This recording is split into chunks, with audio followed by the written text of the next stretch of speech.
In this video, we're talking about how instead of fixing the broken verification system, Valve just added a completely new one that I think covers everything it needs to. Then we're going to talk about how we have yet another game that might be too big for the Steam Deck. After that, we're talking about how a game that came out over a year ago just got a graphics preset that makes it work great on Steam Deck, or as good as you could hope. And finally, there's a game you might want to add to your wish list that's coming to Steam Deck soon. How's it going, everyone? As always, my name is Jimmy Champagne. This is Deck Ready, my channel all about the Steam Deck. I have been staring out the front window all day. My limited edition Steam Deck is finally coming back to me. This situation's weird. I'll give you the Cliff's notes. I got the stress cracks in the shell. I saw on Reddit that you could send it in and they'd probably replace it. I did that. They said, hey, it's going to cost $180 to fix this. Either way, it was getting fixed, so I was happy to pay for it. Then United Radio just sat on it for a month and didn't respond. I went into the support chat that I had with Valve and I was like, what's going on? And they were like, yeah, that is a little weird that you haven't heard back. So they bugged United Radio. Then the next day I got a message that was like, we can't fix this thing. We're going to send you a new one. This new one's coming from Coldstream, Carroll Stream, Illinois, like my other Steam Decks that I bought new. So it seems like I'm just getting a new one in the end. Process could have been better, but I'm not going to complain because I'm happy to have my black and orange Steam Deck back. I waited long enough and I decided I should start work for the day and came to record this video. So I'm really excited. So if you've got a limited edition Steam Deck with the stress cracks and it's bugging you, I'd open a support ticket. And if they say it's going to cost money, just agree to it because you'll probably just get a new one for free, which is awesome. Let's jump into this first news story though and talk about the verification system. I did a video around a few weeks ago. I can't keep up because I've been making so many videos, but I went through how it was broken and how I would fix it. That video did great, so thanks for checking it out. It's just not a great system because even 3 years in, people are looking at that line circle with a line through it and they're saying, oh, it says unsupported. This game will not work on the Steam Deck. And I get it, right? Like everyone's busy. Everyone's got stuff going on. You're trying to make money so you can pay your bills in this new society that everything is too expensive in. So if like you see unsupported, you're not probably going to go through the legwork to look it up on YouTube or ProtonDB to see if the game actually works. And it's gotten really bad because unsupported covers so many games that actually work just fine. And then on the other hand, the green check mark is used way too liberally, guys. Like they put it on games that 100% do not deserve it all the time. And it's just a complete mess. But Valve has found themselves in a very interesting situation where they waited too long to fix it. They've got a new device, the Legion Go S with SteamOS coming out very soon. And they probably read the tea leaves and saw how many Steam Deck owners take that unsupported rating to heart. And they were like, crap, we got to figure something out to let people know if games work on SteamOS or not. So they've created a separate compatibility rating system that will tell you if the game launches on SteamOS and works fine or not. If they're not going to go through the work to actually rebuild the verification system, I wish they would just sunset it in favor of this new system because this is all people really need. The yes, no. Like, does this game boot and operate on SteamOS? Does it not? If it does, you'll look at YouTube, you'll look at ProtonDB, you'll look at Steam Deck HQ or Gaming on Linux to figure out what settings to run it at, if any at all. But like, just letting people know if it boots up or not is good enough in my opinion. And I think this is, if they're not going to do an actual fix, the best thing we could really ask for. I really hope we don't have to wait long after the Legion Go S comes out to actually see SteamOS released for other devices. When I was setting up my Bazite PC and Bazite wasn't working completely at all, I was like, screw it, I'll just install the recovery image for SteamOS 3.8. It was awesome. It worked great. It was running games excellently at 1440p. I tried Elden Ring at high settings. It booted up just fine. I really liked looking at the Steam Deck desktop mode on a monitor that was actually running at full frame rate and it wasn't like lagging out whenever I try to open apps. It was really cool. The only issue that made me kind of go back to the drawing board, replace the GPU and install Bazite is that if the computer goes to sleep, there's no way to bring it back from sleep. You have to restart the computer. So it's like almost there. It's not quite ready. It doesn't seem like they have all that much to do. I just assume that they're waiting until it's compatible with every configuration you could throw at it, like NVIDIA, AMD, Intel, AMD CPU, Intel Arc GPU. Like there's a lot of stuff they have to figure out. And I kind of respect that they're waiting till it's all done if that's what they're doing. If not, they're going to release it and say it's compatible with all AMD GPUs. And I feel like that's a good sort of beta test. But if they can get it completely finished before they totally release it, I think the better state it's in when it launches, the better that is for the SteamOS platform as a whole, right? Like if you come out swinging with a really strong release, people are going to notice, people are going to report on it, and more people people are going to be interested in at least buying a Steam Deck, or going further, installing it on a device like the Legion Go S,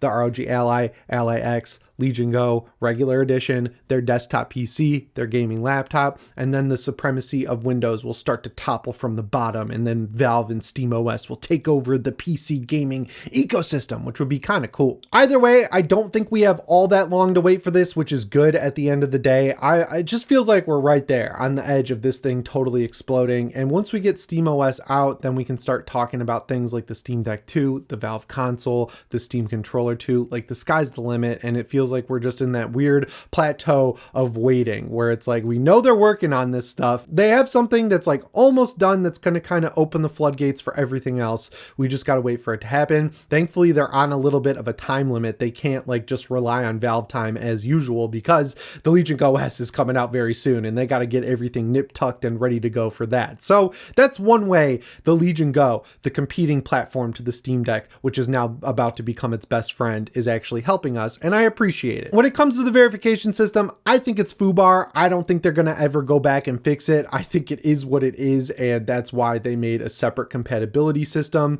I think it's good. I really don't have any complaints, and I'm excited to see it roll out for everyone soon. But that brings me to the second news story, which is about Doom: The Dark Ages. So it looked like for a second we were going to have an Elden Ring moment, because a lot of the people who got keys for this game were saying that it doesn't launch on Steam Deck. Then Valve pushed out a beta preview hotfix that made it launch on the Steam Deck, which was very reminiscent of how Elden Ring happened. Like when the Steam Deck came out, coincided with the launch of Elden Ring. It at first didn't launch very good on the Steam Deck. Then Valve pushed out a hotfix, and then they pushed out another one that made it run better on Linux, which was great to see happen. And we've seen multiple examples of that in the past 3 years that I think Valve deserves praise for. So they did this with Doom: The Dark Ages, and everyone who had it on an ROG Ally was like sitting there laughing in the corner. They're like, this thing can't even run it, so how's the Steam Deck gonna run it? They were right. Unfortunately, it just is not a good experience. At the lowest of the low settings, you're going to drop into the low 20s constantly. You have to run it at like 540p and then upscale it from there to actually get it running at a somewhat stable 30 FPS. And even then, it's Doom. It's a first-person shooter. And I know that their whole mantra with this Doom is that it's like not super fast-paced and running all over like you were in 2016 in Eternal. You're supposed to stand and fight, but turns out it's actually a pretty quick-paced game, and it just doesn't seem like an ideal way to play Doom: The Dark Ages. Now, there is hope that eventually they'll actually go back and add Steam Deck compatibility. It seems like there's a ton of issues with NVIDIA GPUs specifically with this game. It doesn't even run on Intel Arc cards. AMD people are just having a blast running through this already, while NVIDIA people are like, it's not working, the drivers are busted. So it seems like once again we have yet another game that kind of came out of the oven before it was done. Thanks for that. I love that. It's awesome. Bethesda is like one of the worst companies when it comes to just pushing games out early lately, and I don't like it at all. I was being sarcastic. So I would bet money that they're going to get NVIDIA's issues sorted out first, because that's the biggest user base on PC for this game. Then maybe the Steam Deck would be second. I doubt they're going to work on Intel Arc first, because those cards just aren't prevalent. But even with whatever settings tweaks or graphical optimizations they do, it seems like because of the global illumination, that error is striking again, and it's just not going to be a good experience on the Steam Deck. You still can go back and play 2016 or Eternal at a locked 60 FPS and they'll work great. And it seems like some people are more favorable towards those games because they are a lot quicker paced gameplay wise.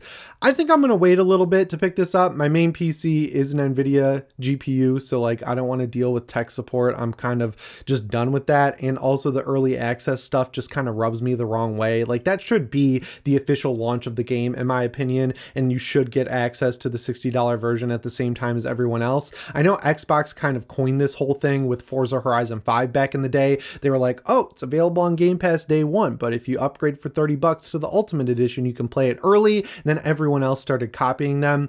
I just don't like it. I feel like I'm sitting here justifying a bad practice when I shouldn't have to, because on its surface, like just looking at it as it is, it's not good. It's just penny pinching, money grubbing, and greedy for the sake of being greedy. And I saw that just like with Indiana Jones, Bethesda put out a game in early access, and then if you bought a key through it through official partners like Green Man Gaming or Fanatical, your key for the Ultimate Edition that you bought just didn't work for the first 5 or 6 hours that it was released. So that's false advertising, and no one's ever going to get nailed for this apparently. Like, it's happened multiple times and everyone complains about it, but nothing is ever done. So yeah, the long and short of it is that Doom the Dark Ages unfortunately is not good on the Steam Deck. I would avoid it. If you've got a better PC, a PS5, an Xbox Series X, it seems like Xbox Series X is by far the best place to play this. On the PS5 and PS5 Pro, it drops frames regularly. If you have an NVIDIA GPU, it has major driver issues that the new drivers did not fix, and they're working on patches. So if you got a Series X, you're eating good because you've got the best experience at launch for Doom the Dark Ages. But speaking about Bethesda, let's continue talking about them, because Starfield, one of the notorious games that just doesn't work all that well on the Steam Deck,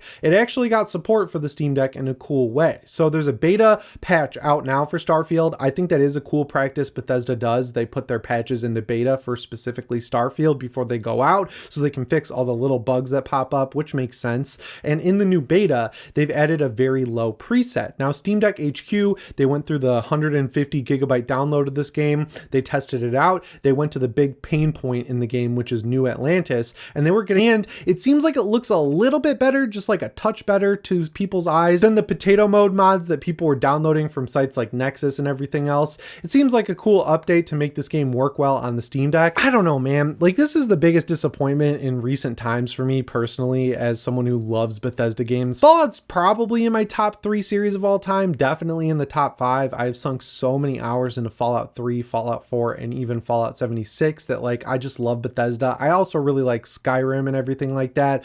I was really rooting for Starfield because I've never been burned by these open world Bethesda RPGs before, and I downloaded it day one. It was just boring. Like, I just could not get into it. I like the shooting. I like the combat updates. I like flying the ship. I like the way it looks. Something about it was just boring. Everyone was hoping for Shattered Space to kind of be this revolutionary DLC with a huge patch. It wasn't. Clearly, they're working on a new DLC, hopefully some sort of relaunch that can coincide with the PS5 version, but I'm glad that if and when that happens, there will be a graphics mode that works well on the Steam Deck, because playing Fallout 4, playing Fallout 76, playing Skyrim on the Steam Deck is awesome. It's like the best version of when I played Skyrim on the Nintendo Switch for the first time, because it runs at 40 FPS at higher settings, which is great, but you also get mods on the Steam Deck versus the Switch. And I don't know, there's just something about these games that, like, is tied in my mind between the game and PC. Felt weird playing it on Nintendo, felt right playing it on the Steam Deck, and now I want to go download Skyrim. Anyway, that brings me to the last news story in this video, which is a new game that's coming to the Steam Deck from Sony, who is still showing love to the Steam Deck, and that game is Stellar Blade. So I was curious about whether or not this game would run on the Steam Deck. It runs really well on the PS5 and PS5 Pro. It is a pretty visually intensive game. Like, some of the stuff looks a little bit last gen, but when they go off, they go off. Like, they're doing the full South Korean crazy action shit with tons of lighting and effects, and I watched that gameplay and I was like, I don't know if that's going to run all that well on the Steam Deck, but it seems like the developers Shift Up are pretty excited about it because they tweeted out a video of the game running on the deck. Now, unfortunately, there are a lot of issues with this video. First of all, it's zoomed out, so you can't really see how the game is running. It looks like a 30 FPS video to me, so the game's probably going to target 30 FPS on the deck. Also, they don't have the performance monitoring up, so you can't actually see the frame rate. And finally, it's shown in a very wide open desert area. So, like, if I was like going to test a game out and show it off at its absolute best on the Steam Deck, if I had one biome to pick, it would definitely be a desert, because, you know, it's empty, it's barren. The biggest effect you have going on is sand flying around. But with all that in mind, it looked like image quality was solid and it looked like it was running pretty well. The combat looks really cool. I thought it was going to be a Souls-like before it came out, and it seems like it's much more in the vein of something like Devil May Cry. And I know people are like, oh, Souls games are terrible, bring back Devil May Cry, it was the peak of combat. I like Devil May Cry, I like Souls-likes. I think they're different enough where you don't need one or the other, you can have both, and that's kind of what it looks like the future we're in is right now. You have Phantom Blade Zero, which is pulling from Devil May Cry. You've got Elden Ring Night Rain, which is obviously pulling from Souls-likes because it's a Souls game. There's enough room for both. I enjoy both experiences. This game looks pretty cool. It's coming out on June 11th on PC. Sony is doing the port and the publishing for it, which is interesting because I think it's a third-party exclusive for Sony. So, like, unlike Death Stranding, which was technically first-party, 505 Games did the PC port for that, and it looks like they're doing it for Death Stranding too. But when it comes to Stellar Blade, Sony is just taking the whole thing, whole operation, and doing it all themselves. themselves. And they're adding in like 25 new outfits with it, so the Gooners will be happy. I actually got this game for free when it came out because I realized that PlayStation Stars is a thing. It's the rewards program that rewards you for downloading digital games. And I had enough points saved up to just get the game for free. So if I buy it again on Green Man Gaming, I don't think it's going to be that big of a deal. Anyway, guys, as always, my name is Jimmy Champagne. I'll see you in the next one. Thanks for watching, and shape on.